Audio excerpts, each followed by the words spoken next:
right, ndibate mundibatisise vazukuru, handiti munditeererese, muri vazukuru vangu, muri vanhu ndiri munhu wekuziva vazukuru. Inzwai kandisandatanga nyaya yangu kana unga usati wasubscribe to this channel, I kindly ask you to please subscribe to this channel. Also don't forget to put your notification bell kuti whenever anko pawano upload a video ine nyaya you will be notified. Thanks very much unowesa wakasubscribe, basa riri kufamba zvakanaka. Please tipe ma suggestions ku comment box handiti. Also motipa ma likes nema dislike. Inzwaika vazukuru ndoda ichika muri kungoona ndiri kumhanya ndoda nditaure nezvenyaya iyi iri kupisa.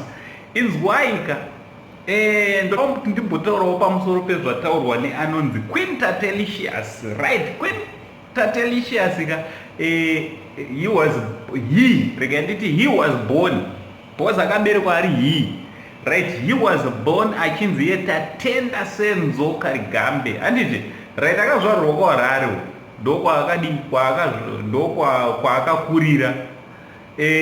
Zvadaro iye anoti akanga paaikura akanga asingazviwe kuti nini ndiri munhurume, aitonzwa kutoti ndiri munhu chi, ndiri munhukadzi. So what happened ndezvekuti akabva azoitawo inonzi zvetransgender, kureva kuti zvoni transformation yegender handiti, achizvichinja kubva kumunhurume achizviita munhukadzi handiti, ndo zvaakazoitawo, and it costed almost 80,000 US dollars kuzviita izvozvo, yeah.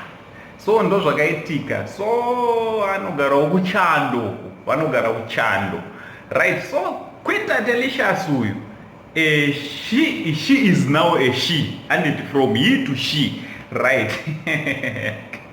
So Queen Tatelicious she's talked something about my TT, right?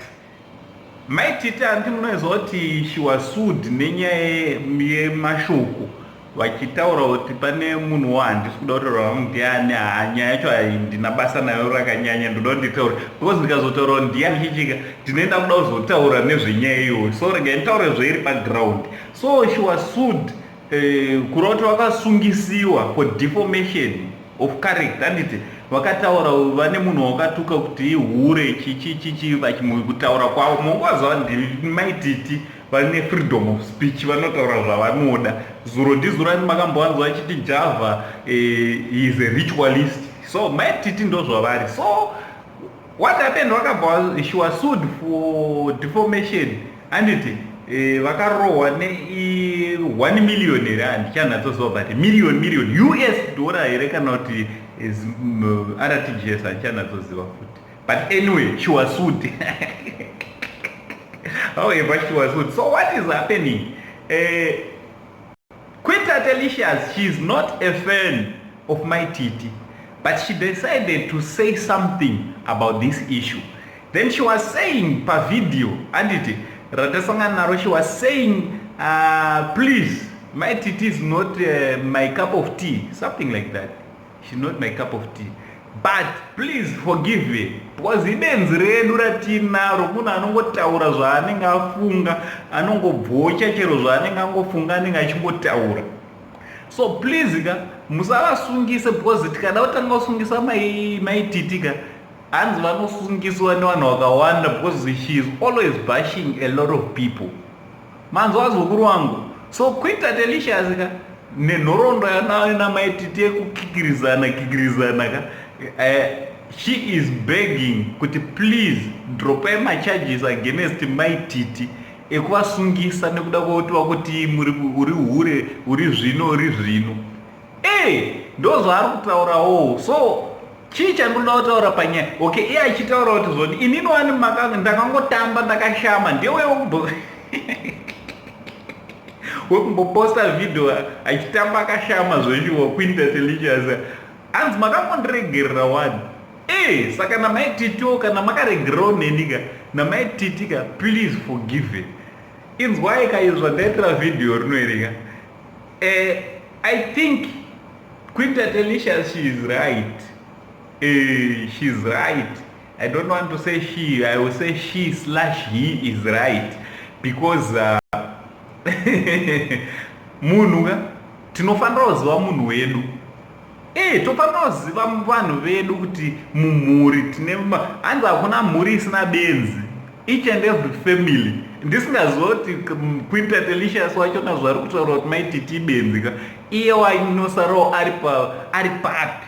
But well, handizivewo because hanzi usaone chidanda katanda kari muziso umo kanongori kadiki diki uchisiya zidanda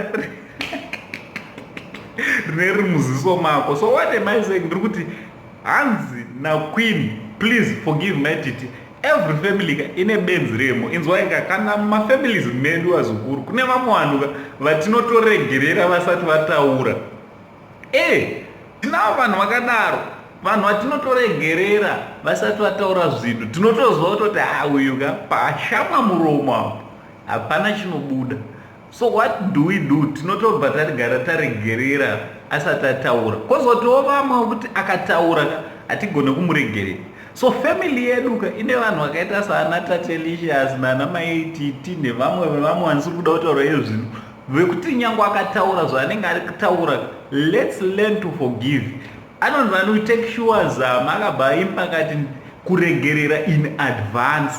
Tinotogara taregerera zvavafanenika. Nditori nevanhu vekuti nyange ndikatotukwa naTatelicious izvozvi kana kuti ndikatukwa namaititi mofunga kuti inisa sekuru zvingandibate. Hapana kana chinotomondibata kana tse, because ndinotovaziva kuti ndozvavari.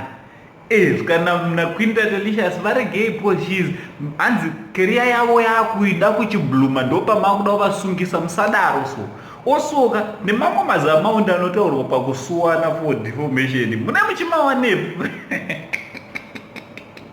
mune muchimawanepi chaizvo vazukuru zvokuti just can you imagine kuti ukasuwa vanhu vakutuka vandituka nhasi kuti sekuru zvino nezvino ndokusuwa for deformation, ndinoita millionaire.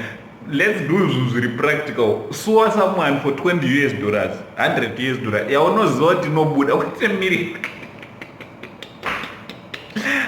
Ndochandangoya nacho vazukuru vangu vanditi thanks very much kune vose vakasubscribe vanoramba vachivhiewa mavideos. Thank you very much. Ndochandingoya nacho zviri kuitika, ndozviri kuitika. Kwanzi regererai maititi naQueen Tatelicious. Drop my charges. Bye bye.